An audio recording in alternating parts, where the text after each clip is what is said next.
Hello guys, कैसे हो सब लोग। तो गाइज आज हम पढ़ेंगे क्लास 11 फिजिक्स का चैप्टर नंबर 2, जिसमें हम पढ़ेंगे यूनिट्स एंड मेजरमेंट्स। और हम जानेंगे क्या होता है मेजरमेंट्स और मेजरमेंट्स की क्या नीड थी और फिजिक्स में मेजरमेंट्स क्या होता है। और हम साथ साथ पढ़ेंगे physical quantity, types of physical quantity. तो गाइज अगर आप हमारे चैनल पर नए हैं तो प्लीज़ लाइक, शेयर और सब्सक्राइब करना मत भूलना मेरे चैनल को। और अगर आपने क्लास 11 फिजिक्स का चैप्टर नंबर 1 नहीं देखा है तो आप प्लीज़ जाके पहले उसे देखिए, मैं लिंक डिस्क्रिप्शन में दे दूंगा। देन गाइस हम स्टार्ट करते हैं मेजरमेंट्स, यूनिट्स एंड मेजरमेंट। तो फर्स्टली हम जानेंगे कि मेजरमेंट्स क्या होता है। तो गाइस जो मेजरमेंट्स, पहले हम जानेंगे कि मेजरमेंट्स क्या होता है। मेजरमेंट्स जनरली आपने देखा होगा, मेजरमेंट्स का मतलब होता है कि किस चीज़ को मेज़र करना, किस चीज़ को मेज़र करना। अब मेजर किसको करेंगे, जैसे आपने देखा होगा एक स्केल लेते हैं, हम स्केल से क्या मेजर करते हैं, लेंथ मेजर करते हैं। हम कोई चीज़ मेजर करते हैं, जैसे हम बाज़ार में सब्जी लेने जाते हैं तो किस में मेजर करते हैं, केजी में। तराजू में मेजर करते हैं, मीन्स मतलब केजी में तो करते हैं। तो नेक्स्ट वही चीज़ है, मतलब मेजरमेंट्स का मतलब हुआ कि किसी फिजिकल क्वांटिटी को, किसी क्वांटिटी को, सॉरी फिजिकल क्वांटिटी नहीं, किसी क्वांटिटी को किसी स्टैंडर्ड अमाउंट ऑफ क्वांटिटी के साथ कंपेयर करना, जो कि इंटरनेशनली क्या होगा, एक्सेप्टेबल होगा। जैसे आप स्केल से कोई चीज़ लेंथ का मेजर करते हो तो किससे मेजर करते हैं, मीटर में। तो आपको कैसे पता कि वो चीज़ मीटर में होती है, तो मीटर एक क्वांटिटी बनाई गई है, वो इंटरनेशनली एक्सेप्टेबल होगा। वो हमारे कंट्री में मीटर होगा, दूसरे कंट्री में मीटर होगा, मतलब कोई भी चीज़ होगा वो इंटरनेशनली क्या होगा, एक्सेप्टेबल होगा। तो गाइस मेजरमेंट का मतलब जैसे मैंने बताया कि किस चीज़ को मेजर करना, तो मैंने डेफिनेशन लिखी है, measurement is the action of measuring something. Measurement क्या है कि एक्शन है किस चीज़ को मेजर करना। अब हम किसी चीज़ को मेजर करते हैं, तो जब हम किसी चीज़ को मेजर करते हैं तो जैसे आपने दिखा होगा कि हम किसी चीज़ की लेंथ को मेजर करते हैं। तो जब किसी चीज़ को मेजर करते हैं तो हम क्या लिखते हैं, जैसे मैंने इसकी लेंथ मेजर करी, मैंने कहा 100 सेंटीमीटर है। अगर हमने स्केल से एक बुक की लेंथ मेजर करी, मैंने कहा कि उसकी जो लेंथ है वो क्या है, 15 सेंटीमीटर है, 15 सेंटीमीटर। तो ध्यान से देखिएगा यहाँ पर क्या कहते हैं, यहाँ पर जो है जो 100 अलग है और सेंटीमीटर अलग है, 15 है सेंटीमीटर है। तो जब किसी भी चीज़ को मेजरमेंट करते हैं तो मेजरमेंट करते समय उसको ऐसे लिखा जाता है, जो 100 है इस 100 को हम क्या कहते हैं, न्यूमेरिकल वैल्यू कहते हैं, न्यूमेरिकल वैल्यू, न्यूमेरिकल वैल्यू। और जो सेंटीमीटर भी जैसे ये क्या है, यूनिट है। तो किसी भी क्वांटिटी को मेजरमेंट करके जब उसको मेजरिंग करते हैं तो हम उसको उस क्वांटिटी को उसके यूनिट के साथ लिखते हैं। जैसे हम लिखते हैं ना किसी को, अगर हमने कुछ मेजरमेंट किया तो हम लिखते हैं कि 1 kg। तो यहाँ पर 1 क्या है, उस क्वांटिटी की न्यूमेरिकल वैल्यू है, कि उसकी कितनी वैल्यू है, इस उस क्वांटिटी की न्यूमेरिकल वैल्यू है। एंड केजी क्या है, केजी जो है उसकी क्या है, यूनिट है। यूनिट का मतलब उसको किस में मेजर कर रहे हैं, केजी में कर रहे हैं, ग्राम में कर रहे हैं, या लेंथ है तो मीटर में कर रहे हैं या सेंटीमीटर में कर रहे हैं। तो ये मेजरमेंट का मतलब हुआ कि किसी चीज़ को मेजरिंग करना। और मेजरिंग करने के साथ साथ हम उस चीज़ को कंपेयर करते हैं किसी स्टैंडर्ड क्वांटिटी के साथ, जो कि इंटरनेशनली क्या होगा, एक्सेप्टेबल होगा, जो इंटरनेशनली बनाया जाता है। जैसे मीटर है, मैंने कहा कि मीटर केवल हमारी कंट्री में नहीं चलता है, मीटर सभी कंट्री में चलता है। देखो वो जो चीज़ बनाई जाती है हमारी, जैसे कोई चीज़ हम कहते हैं कि इंटरनेशनली एक्सेप्टेड, इंटरनेशनली एक्सेप्टेड क्या होगा, क्योंकि हमारी कंट्री से क्या होता है, हमारी कंट्री अदर कंट्री से इंपोर्ट और एक्सपोर्ट होता है। तो ऐसा नहीं होगा कि कुछ हमारे वहाँ मीटर में चल रही है और वहाँ 1 किलोमीटर में चल रही है, तो इससे गड़बड़ हो सकती है। तो इसलिए करता है कि कोई भी क्वांटिटी अगर बनाई जाती है वो इंटरनेशनली एक्सेप्टेबल बनाई जाती है, मतलब इंटरनेशनली हमारी कंट्री में भी रहेगी और दूसरी कंट्री में रहेगी। तो मेजरमेंट का हम एक चीज़ यहाँ पर ये भी कर सकते हैं कि वो चीज़ हम मेजरिंग तो करेंगे ही करेंगे, साथ साथ उसे कंपेयर करते हैं, टू कंपेयर विद इंटरनेशनली।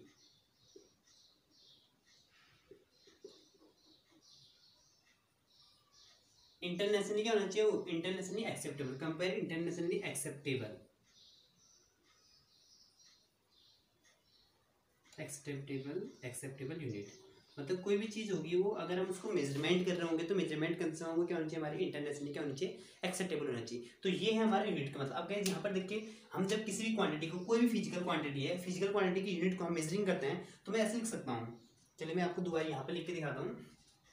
हम क्या लिखते हैं, measurement, measurements of any physical quantity, of any quantity, किसी भी क्वांटिटी का जब मेजरमेंट करते हैं तो हम क्या लिखते हैं उसको, numerical value, numerical value into unit, units के फॉर्म में लिखते हैं। ये हम जब किसी भी क्वांटिटी का मेजरमेंट करेंगे हम, तो हम उसको ऐसे लिखेंगे। जैसे हमने अगर कोई मास मेजर करा, मास मेजर करा तो हम उसको क्या लिखेंगे, मास को हम लिख सकते हैं कि 100 kg। इट मीन्स 100 क्या है, न्यूमेरिकल वैल्यू, न्यूमेरिकल वैल्यू, और केजी क्या है, ये क्या है, इसकी यूनिट है। सिमिलरली अगर मैं लिखूं 1 मीटर, 1 क्या है, 1 जो है हमारी न्यूमेरिकल वैल्यू है, न्यूमेरिकल वैल्यू,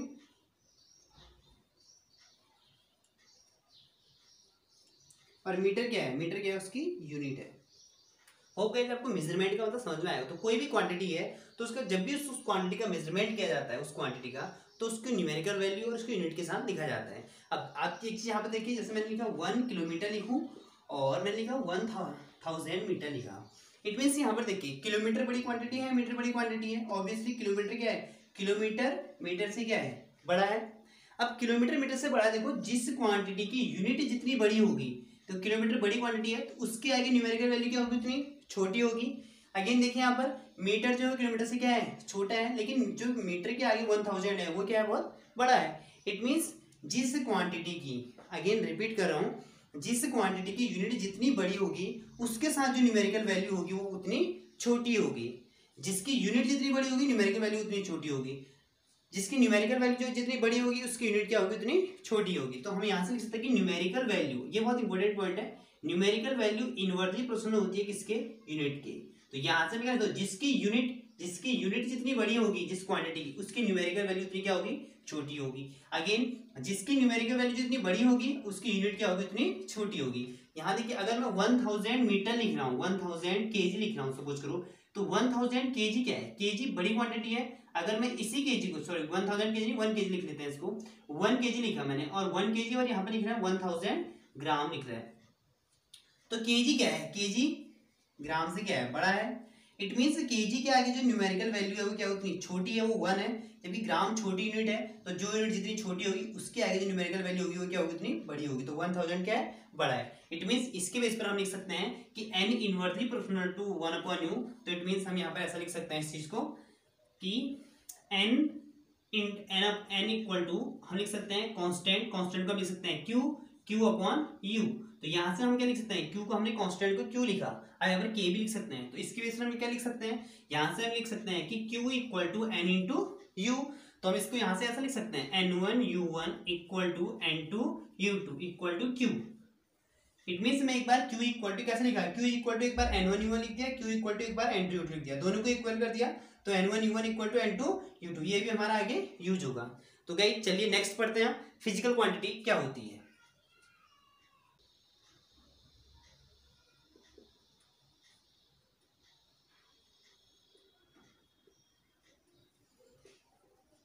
फिजिकल क्वांटिटी क्या होती है, कोई भी क्वांटिटी अपने अराउंड, हमारे आसपास कोई भी क्वांटिटी जिसको हम मेजर कर सकते हैं, किसी इंस्ट्रूमेंट से, उसे हम क्या कहते हैं, फिजिकल क्वांटिटी कहते हैं। लेकिन अगर फिजिक्स के बेस पे डेफिनेशन लिखेंगे तो हम लिखेंगे एनी क्वांटिटी, दोज क्वांटिटी लिख सकते हैं, those quantity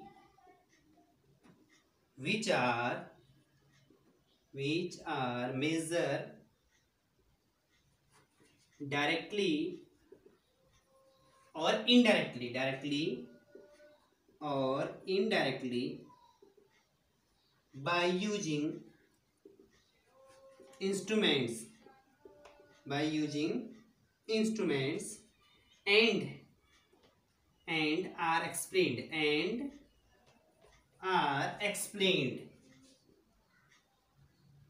and are explained the laws of physics। जो फिजिक्स के लॉज को क्या करेंगे, एक्सप्लेन करेंगे, तो उनको हम क्या बोलेंगे, फिजिकल क्वांटिटी बोलेंगे। अगेन यहाँ से ध्यान से, those quantity which are measures, जिनको मेजर कर सकते हैं डायरेक्टली और indirectly by using instrument, are called physical quantity. लेकिन यहाँ पर हमने एक सेंटेंस और ऐड करा, and are explain the laws of physics, यानी जिन क्वांटिटी के टर्म हम फिजिकल लॉ या फिजिक्स के लॉज को एक्सप्लेन कर सकते हैं उन्हें हम क्या कहेंगे, फिजिकल क्वांटिटी कहेंगे। तो फर्स्ट पॉइंट याद रखना कि physical quantity are those quantities which are measures directly by using an instrument. तो हम किसी इंस्ट्रूमेंट के हेल्प से किन किन क्वांटिटी को ऐड कर सकते हैं, हम किसी भी इंस्ट्रूमेंट की हेल्प से हम लेंथ को मेजर कर सकते हैं। लेंथ किससे मेजर करते हैं, स्केल से, लेंथ को स्केल से मेजर करते हैं। इट मींस लेंथ हमारी क्या है, फिजिकल क्वांटिटी है। सिमिलरली जो मास है, मास को हम क्या कर सकते हैं, मेजर करते हैं। तो मास भी हमारा क्या आ गया, फिजिकल क्वांटिटी आ गया। मास को हम किससे मेजर करते हैं, तराजू से मेजर करते हैं। फिजिकल बैलेंस होता है तो बैलेंस से मेजर करते हैं इसको। तो ये भी हमारा क्या है, फिजिकल क्वांटिटी है। अगेन गाड़ियों की जो स्पीड है, स्पीड को मेजर कर सकते हैं। जो गाड़ियों में स्कूटीज या कार या बाइक्स में एक वो लगा होता है, वॉच टाइप का लगा, उसमें सुई घूमती है, वो क्या होता है, स्पीडोमीटर। तो वो उससे क्या करते हैं, गाड़ियों की स्पीड को मेजर कर सकते हैं। यानी हम स्पीड को मेजर कर रहे हैं, तो स्पीड भी क्या है हमारी, स्पीड भी हमारी क्या होगी, फिजिकल क्वांटिटी है। स्पीड को हम किससे मेजर करते हैं, स्पीडोमीटर से, स्पीडोमीटर से। एंड वॉल्यूम को मेजर करते हैं, volume. There are so many physical quantity, जितने को हम मेजर कर सकते हैं। एंड आप आगे को पढ़ते रहोगे रेगुलर की क्या क्या फिजिकल क्वांटिटी होती है, कितने टाइप्स की आती हैं, बढ़ते जाएंगे भाई को हर एक चैप्टर में। तो इसे लेंथ, मास, वॉल्यूम, एरिया, एक्सेलरेशन, हम इन सबको हमें कर सकते हैं, मेजर कर सकते हैं। तो फिजिकल क्वांटिटी क्या होंगी, those quantity which are measured directly और इनडायरेक्टली बाय यूजिंग इंस्ट्रूमेंट, किसी इंस्ट्रूमेंट की हेल्प से हम उनको मेजर कर सकते हैं, उनको हम क्या बोलते हैं, फिजिकल क्वांटिटी बोलते हैं। और जिनके बेस पर हम या जिनके टर्म में हम फिजिक्स के लॉज को एक्सप्लेन करते हैं, उनको हम क्या बोलते हैं, फिजिकल क्वांटिटी बोलते हैं। अब लॉज को ऐसा एक्सप्लेन करते हैं, देखिए अभी हमने पढ़ा ग्रेविटेशन लॉ पढ़ा था, कैसा एक्सप्लेन करते हैं लॉज को। तो ग्रेविटेशन लॉ क्या होता है, एफ डायरेक्ट प्रोपोर्शनल क्या होता है, m1 m2 अपॉन r का स्क्वायर। तो यहाँ पर देखिए कैसे लॉज को एक्सप्लेन करते हैं। तो फोर्स जो न्यूटन सर ने दिया था, जो फोर्स कहा था ग्रेविटेशनल फोर्स, डिपेंड करता है किस पर, मास पर। और मास क्या है, मास को मेजर कर सकते हैं बैलेंस से, मास को मेजर कर सकते हैं, तराजू को मेजर कर सकते हैं। एंड आर क्या है, डिस्टेंस का लेंथ को मेजर कर सकते हैं। इट मीन्स हम इस लॉ को, ग्रेविटेशन लॉ को फिजिकल क्वांटिटी के टर्म में कर रहे हैं, एक्सप्लेन कर रहे हैं। तो वही चीज यहाँ पर कहना चाह रहा है कि and are explain the laws of physics, और जो लॉज ऑफ फिजिक्स को एक्सप्लेन करते हैं उनको हम क्या बोलते हैं, फिजिकल क्वांटिटीज बोलते हैं। होप गाइस आपको फिजिकल क्वांटिटी क्लियर होगा। नेक्स्ट हम पढ़ेंगे फिजिकल क्वांटिटी की।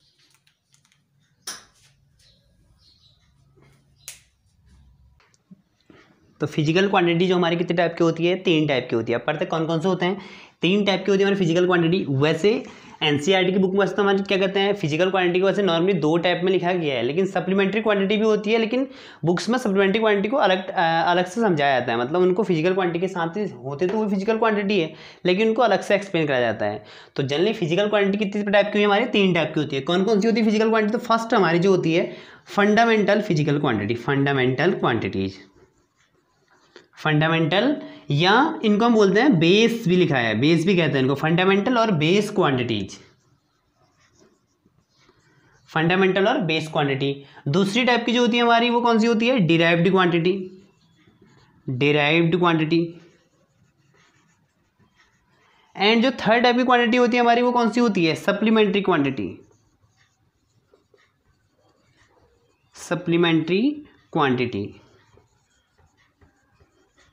तो ये हमारे 3 टाइप की फिजिकल क्वांटिटी होती है। अब चलिए पढ़ते हैं कौन कौन सी होती है 3 टाइप की, fundamental quantity, derived quantity and supplementary quantity.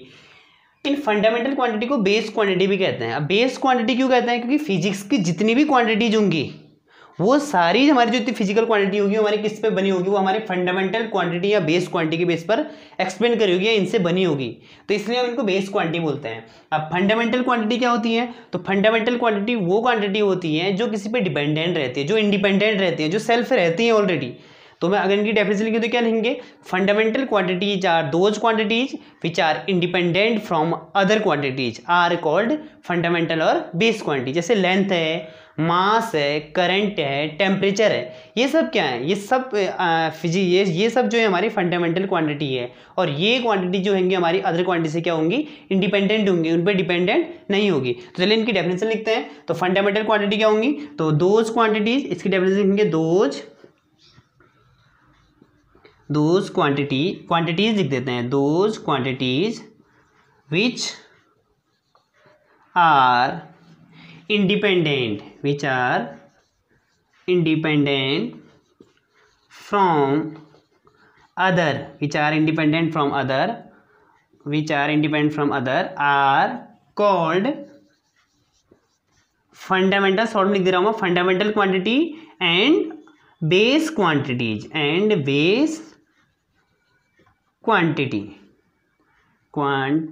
And are called fundamental quantities and base quantity.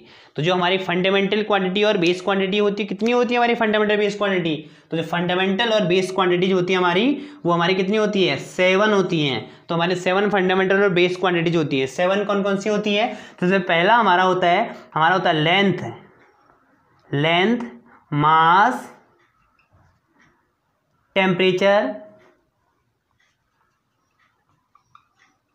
Current, amount of substance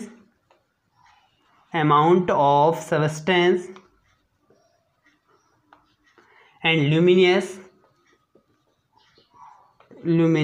intensity। कितने हो गए? 1 2 3 4 5 6। एक और बचिए, length, mass, temperature, current, amount of substance, luminous intensity. एक हमारे क्या बच गया? टाइम। टाइम भी हमारा क्या एक फंडामेंटल क्वांटिटी है। तो ये हमारे 7 फंडामेंटल क्वांटिटी होती है, 1 2 3 4 5 6 एंड 7। ये 7 हमारी फंडामेंटल क्वांटिटीज होती है। अब इन 7 फंडामेंटल क्वांटिटीज की यूनिट क्या होती है? इनको किससे मेजर करते हैं? तो लेंथ की यूनिट क्या होती है? मीटर। मास की यूनिट क्या होती है? किलोग्राम। इसको एम से डिनोट करते हैं, इसको केजी से डिनोट करते हैं। एंड टेम्परेचर की यूनिट क्या होती है? केल्विन। के वैसे डिग्री सेल्सियस होती है। हम एसआई यूनिट की बात करें, बताएंगे आगे यूनिट एसआई यूनिट्स क्या होती हैं। करंट किससे मेजर करते हैं? एम्पियर में। क्लास 10th में पढ़ा होगा आपने। अमाउंट ऑफ सब्सटेंस केमिस्ट्री पढ़ोगे आप, मोल पढ़ा भी होगा आपने अभी 10th में या 9th में। एंड ल्यूमिनस इंटेंसिटी क्या होती है? कैंडेला। एंड टाइम की यूनिट क्या होती है? सेकेंड। ये हमारे 7 क्या होते हैं? फंडामेंटल क्वांटिटीज होते हैं। तो अगेन रिपीट कर रहा हूँ, फंडामेंटल क्वांटिटी क्या होंगी? Those physical quantities which are independent from other quantities are called fundamental quantities और बेस क्वांटिटी। इनको बेस क्वांटिटी क्यों कहते हैं? क्योंकि जो फिजिक्स की मैक्सिमम, जो फिजिक्स में जितनी भी हमारी क्वांटिटीज होंगी, वो उन क्वांटिटीज को हम फंडामेंटल क्वांटिटी के टर्म में एक्सप्लेन करेंगे या लिखेंगे। तो फंडामेंटल क्वांटिटी कितने टाइप की होती है हमारी? 7 टाइप की। कौन कौन सी होती है? Length, mass, temperature, current, amount of substance, luminous intensity and time. अब लेंथ की यूनिट क्या होती है? मीटर, मास की केजी, टेम्परेचर की केल्विन, करंट की एम्पियर्स, अमाउंट ऑफ सब्सटेंस की मोल, ल्यूमिनस इंटेंसिटी कैंडेला, टाइम की सेकंड। तो यहाँ पर मैंने इनका लिखा एम्पियर को डिनोट करता है कैपिटल ए से, मोल को तो मोल ही डिनोट लिखते हैं, एंड कैंडेला को CD से डिनोट करते हैं, सेकंड को SEC से शॉर्ट में लिखते हैं इनको। तो ये हमारी क्या हो गई? 7 फंडामेंटल क्वांटिटीज हो गई। अब हम पढ़ते हैं डिराइव्ड क्वांटिटी क्या होती है। तो गाइस जो डिराइव्ड क्वांटिटी होती है, तो those physical quantity which are dependent on fundamental quantity, या those physical quantity which are written in the form of fundamental quantity. तो डिराइव्ड क्वांटिटी हुई जिन क्वांटिटीज को हम फंडामेंटल क्वांटिटी के टर्म में एक्सप्लेन करते हैं, या जिनको हम फंडामेंटल क्वांटिटी के टर्म में लिखते हैं, उनको हम क्या बोलते हैं? डिराइव्ड क्वांटिटी बोलते हैं। कैसे? देखिए, अगर हम वॉल्यूम है, वॉल्यूम को हम क्या लिखते हैं? Length into breadth, length into breadth into height. अब यहाँ पे देखिए, लेंथ ब्रेथ को भी किसे मेजर करते हैं? लेंथ में, एंड हाइट को भी लेंथ में। तो देखिए हमने वॉल्यूम को लेंथ के टर्म में लिख दिया। तो ये लेंथ क्या है हमारी? लेंथ हमारी क्या है? फंडामेंटल और बेस क्वांटिटी है। तो लेंथ हमारी क्या है? ये हमारी है फंडामेंटल क्वांटिटी। एंड वो तो वॉल्यूम क्या हो जाएगा हमारा? Derived quantity. क्यों? क्योंकि हमने वॉल्यूम को फंडामेंटल क्वांटिटी के टर्म में लिखा। अगेन एक और एग्जाम्पल बताता हूँ, स्पीड जो होता है हमारा, स्पीड इक्वल टू हम क्या लिखते हैं? Distance upon time. तो देखिए यहाँ पर डिस्टेंस क्या होता है? Length upon time. तो length and upon time. Length क्या है हमारा? यहाँ देखिए, लेंथ हमारा क्या है? बेस क्वांटिटी या फंडामेंटल क्वांटिटी। तो ये दोनों क्या होंगे हमारे? Fundamental quantity, length and time. तो स्पीड हमारी क्या होगी? ये स्पीड जो होगी हमारी डिराइव्ड क्वांटिटी होगी। होप तो आपको क्लियर समझ आया होगा। तो डिराइव्ड क्वांटिटी की डेफिनेशन क्या होगी? तो लिखेंगे दोज फिजिकल क्वांटिटी, यहाँ से लिख देते हैं those physical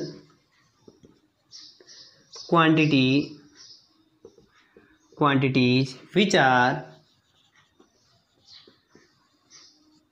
depend upon the fundamental quantities।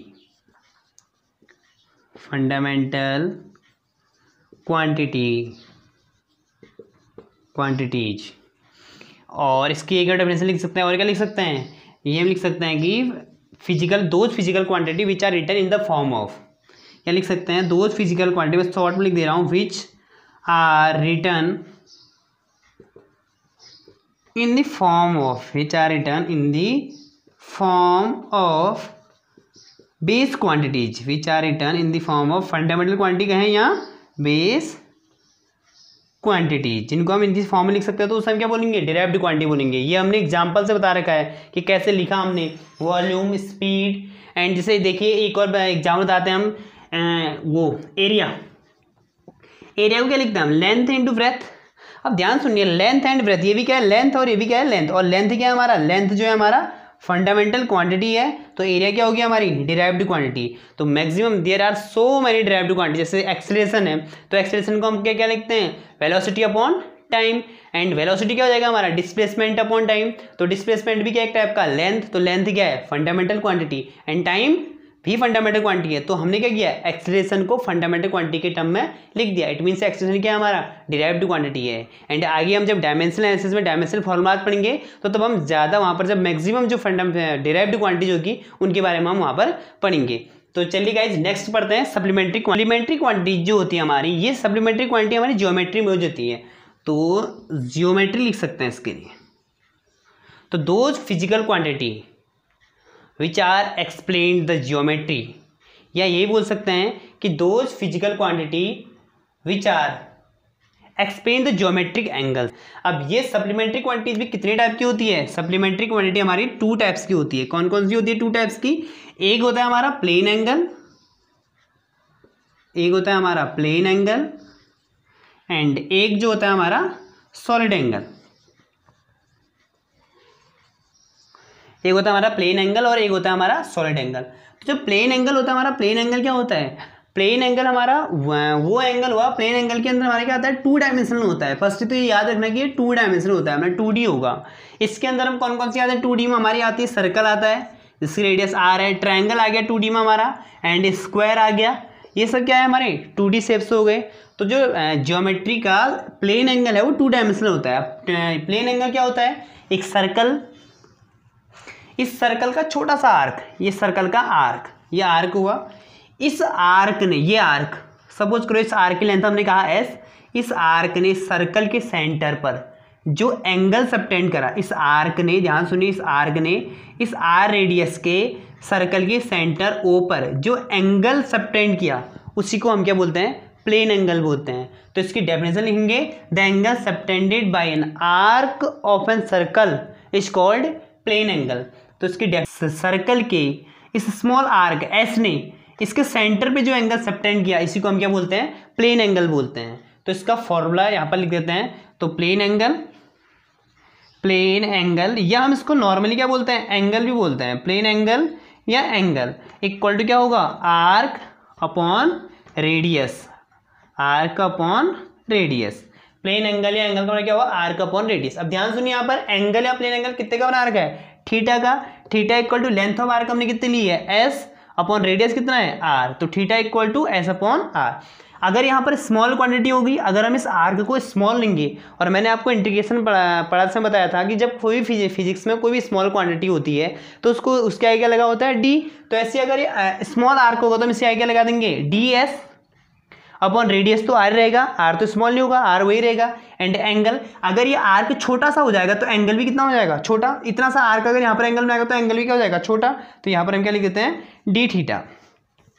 तो डी थीटा इक्वल टू क्या होगा, DS अपॉन R। ये भी लिख सकते हैं angle equal to arc upon radius. अगर हम आपने हमारा इंटीग्रेशन वाला वीडियो नहीं देखा है तो आप जाके प्लीज एक बार उसको देख लीजिए, वहाँ पर हमने इंटीग्रेशन विथ बेसिक कॉन्सेप्ट और बेसिक फॉर्मूलाज के साथ एक्सप्लेन कर रखा है, लिंक डिस्क्रिप्शन में मिल जाएगी आपको। तो गाइस नेक्स्ट जो पढ़ते हैं हम, ये हमारा जो हो गया प्लेन एंगल क्लियर। एंड जो इसकी यूनिट होती है, यूनिट ये इंपॉर्टेंट है, आप ट्रिग्नोमेट्री में पढ़ोगे। यूनिट जो होती है प्लेन एंगल की, प्लेन एंगल की यूनिट जो होती है हमारी रेडियन होती है।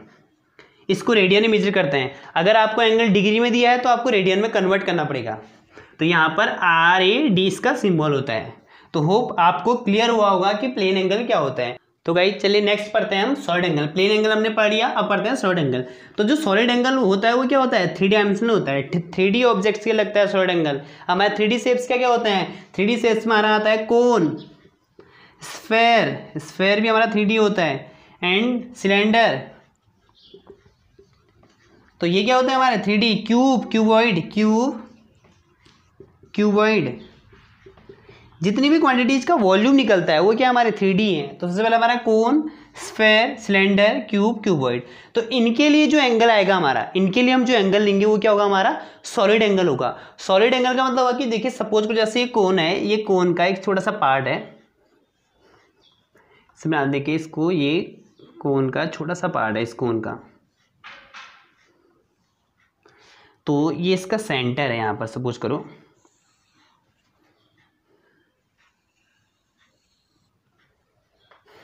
इसको डैश कर देते हैं ये इधर से।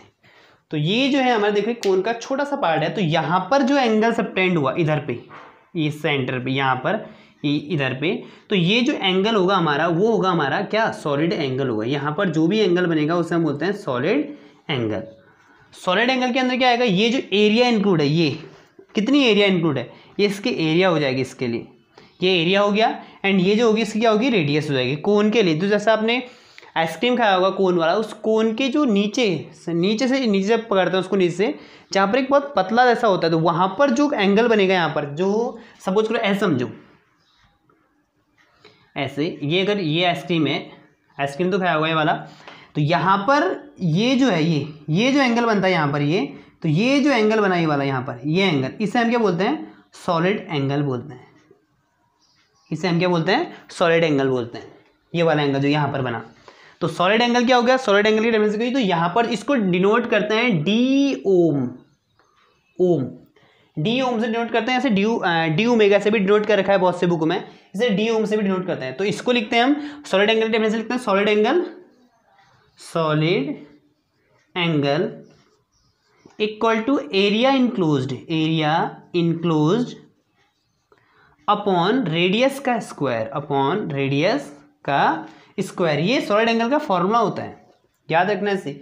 सॉलिड एंगल इक्वल टू कितनी एरिया इंक्लूड है, कि कितने एरिया ने एंगल बनाया, याद रखना एरिया इंक्लूड का मतलब कितनी एरिया ने एंगल बनाया। तो यहाँ पर इस एरिया ने एंगल बनाया, तो सपोज करो मैं इस एरिया को लिख देता हूँ डी ए, स्मॉल एरिया है, तो यहाँ पर जो एंगल मैंने क्या लिखा है, डी ओम, तो डी ओम का मतलब ये एंगल क्या है, स्मॉल है, इसे डी ओमेगा भी बोलते हैं, बहुत से बुक में डी ओमेगा से दिखा रखा है।